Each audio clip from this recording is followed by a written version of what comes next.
Hello, everyone, and welcome to Walking Through the Bible. Sometimes when we look at scriptures, we come away thinking that there are two outcomes. If you're faithful to God, then God will be on your side and things will work out for you in whatever your life is throwing at you at the time. And if you're unfaithful to God, then God will be against you and things won't work out for you at all. But as we saw in our study of Job, those aren't the only two outcomes. There's two more. Faithful people can suffer, and wicked people can succeed. What this shows us is that physical success, physical victory, is not necessarily dependent on faithfulness. Now, it's dependent on God's will, whether he acts directly or acts indirectly or allows time and circumstance to run its course, but physical victory does not depend on faithfulness. Could God choose to help the righteous physically? Yes, and Israel's past shows us that he did. Could God choose to punish the wicked in this life? Yes, and Israel's past shows us that he did. However, from our perspective, we need to be careful that we don't claim to know more than we do, either about ourselves or God, because we do not know what happens in the spiritual realm, just as Job did not know. For the psalmist in Psalm 44, they are presented with a dilemma.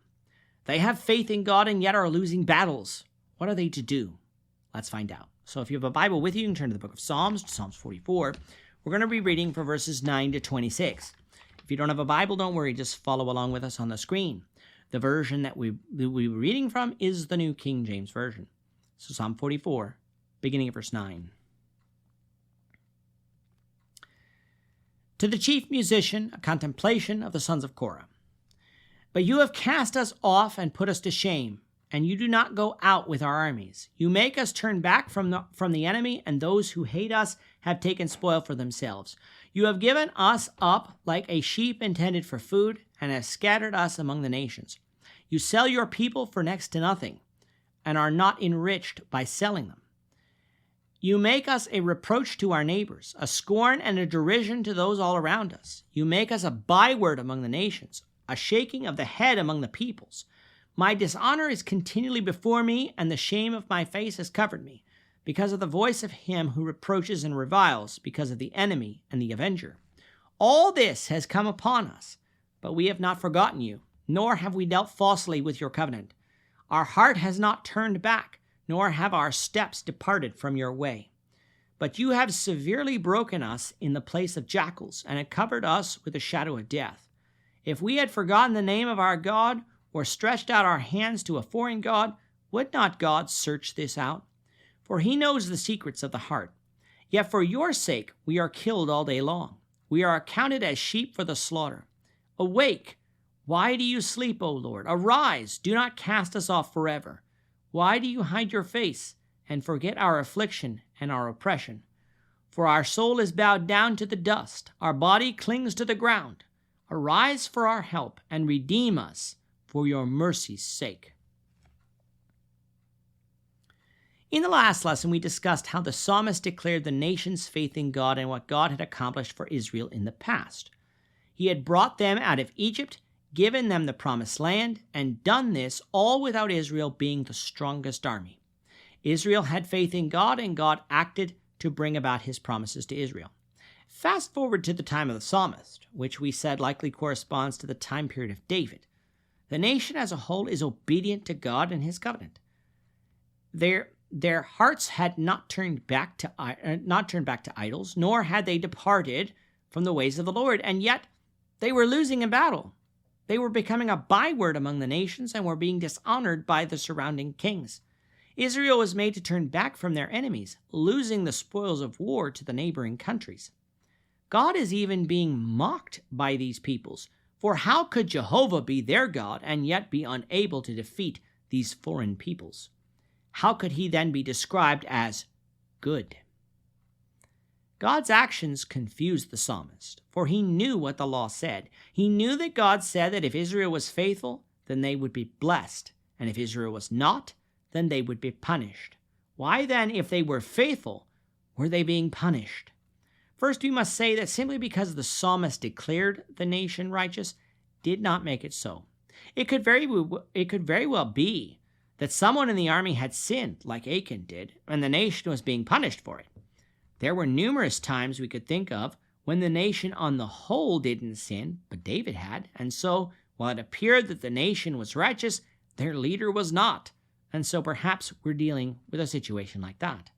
The psalmist admits that God knows the hearts, but had not revealed to him if there was any secret sins being punished, so the psalmist couldn't say one way or another.